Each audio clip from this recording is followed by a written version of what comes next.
Lyra floated near the observation deck, her luminous eyes scanning the pale blue planet below. She had traveled across galaxies to witness this species humans. Its reputation had reached even the farthest corners of the Orion cluster. Their curiosity, their unpredictability, and most intriguingly, their ability to create life fascinated her. "Do they really do that to reproduce?" Lyra asked, her voice a soft hum in the ship's chamber. Kale, her companion and fellow explorer, glanced at her with a mixture of caution and amusement. "Yes, it's their way. Unlike us, it's complicated and requires cooperation between two beings. But be careful. Understanding it is one thing. Attempting it is another entirely."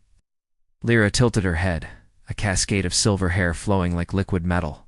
"I only want to understand fully. Observing from afar does not satisfy me anymore. I need to see it, to experience it in some form." Kale sighed, tapping a control pad. "You know the biological risks. Your species does not have the same physiology as humans.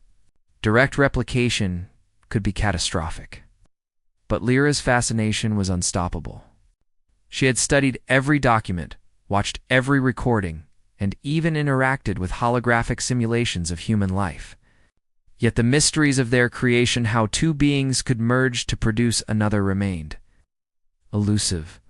The ship's landing on Earth had been smooth, and Lyra now wandered among humans, adopting a form that would not alarm them.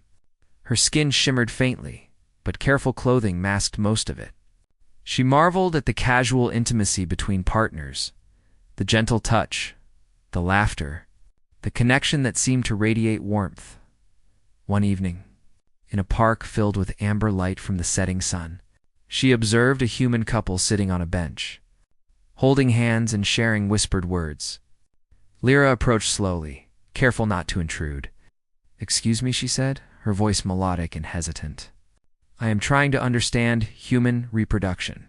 Can you explain how it works?" The humans blinked, startled by her appearance and her direct question. Yet something about her sincerity drew them to respond. Well," said one, a young woman with curious eyes, "it's about love, trust, and connection. Two people come together, and through intimacy, they can create life." Lyra processed the words, her mind worry with the biological and emotional complexities. "And this connection you describe, is it always necessary?" The man nodded. "It's part of it.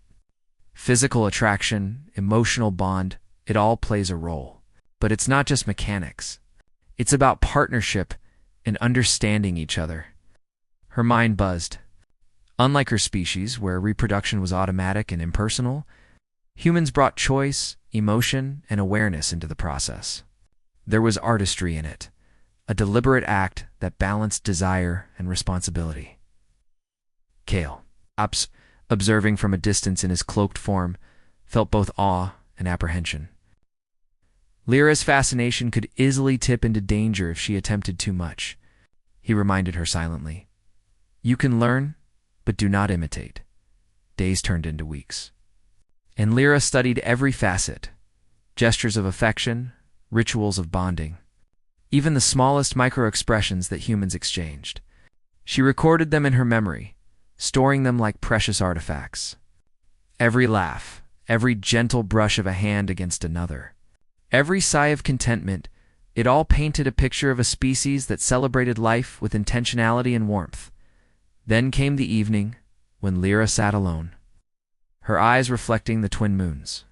She had absorbed enough knowledge to understand the process conceptually.